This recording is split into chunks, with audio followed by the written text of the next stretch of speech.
श्रीमती उषा पुरी जी वो भी आ जाए।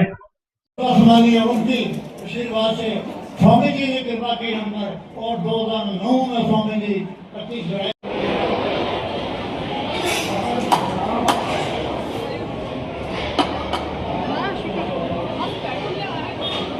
विष्णु जी पालन करते हैं, महादेव जी जो है संहार करते हैं। पालन करने के लिए हमारे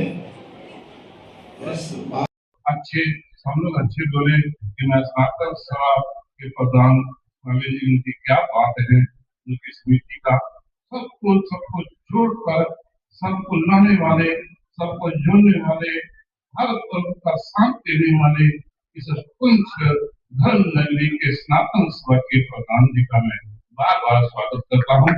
जुड़ने वाले जी मैं सबका यहाँ श्री गोस्वामी खाड़ा में स्वागत कर रहा हूँ।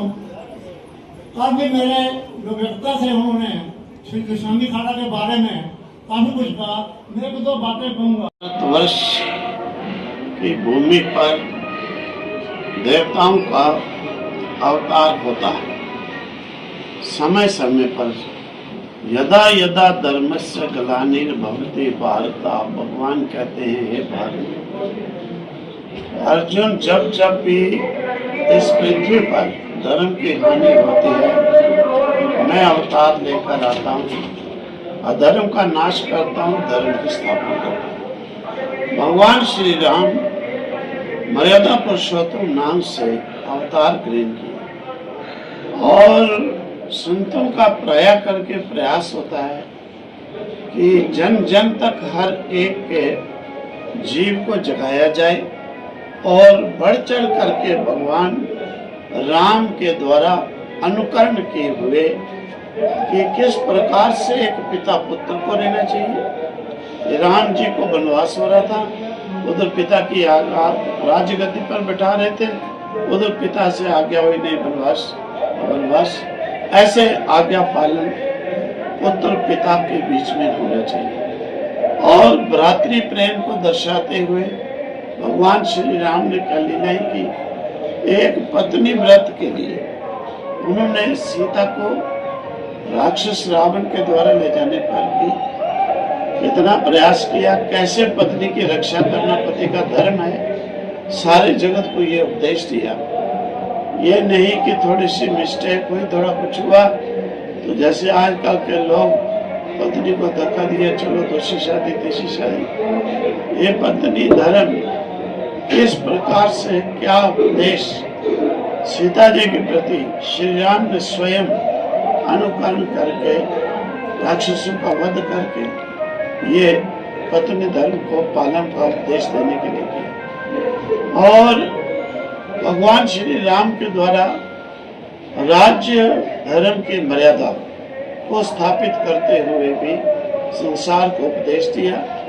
राम जी के राज्य में कहावत है कि जैसे बारिश बरसती है, खूब दिखती है, बरस रही है, लेकिन उस बारिश को जो सूर्य नारायण अपनी किरणों से सुखाते हैं दिखाई नहीं देता है।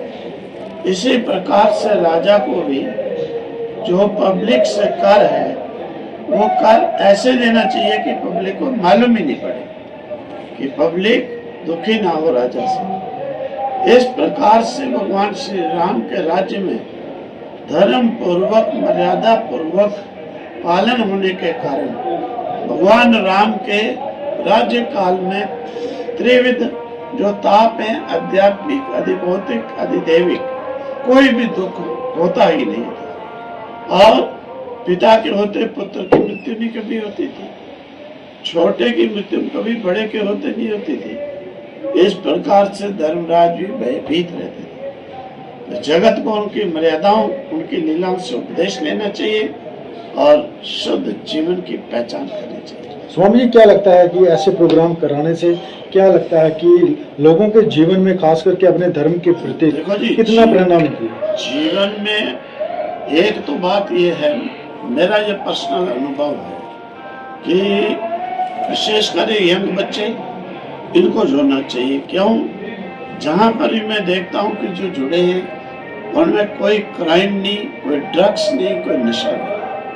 विशेष इन चीजों से छूटने के लिए भी इस प्रकार के आयोजनों के साथ जुड़े, समाज का सेवा करें, बुराइयों से बचें। आज क्योंकि मुनि महाराज जी के अध्यक्षता में राम कथा का समापन समारोह है, जिसके उपलक्ष्य में यहाँ पे भंडारा रखा गया है। ये राम कथा 2023 में जहाँ पे इसका शुभारंभ हुआ था, इसके उपलक्ष्य में एक रथ यात्रा इसमें हजारों की तादाद में लोग यहाँ पे आए थे। हम सब बड़े ही भाग्यशाली है कि आज हमें मुनि महाराज दर्शन करने का अवसर प्राप्त हुआ है। हमें चाहिए कि आज हम सब लोगों को केंद्र संघों की अध्यक्षता में उनके मार्गदर्शन में आप तक के पूरे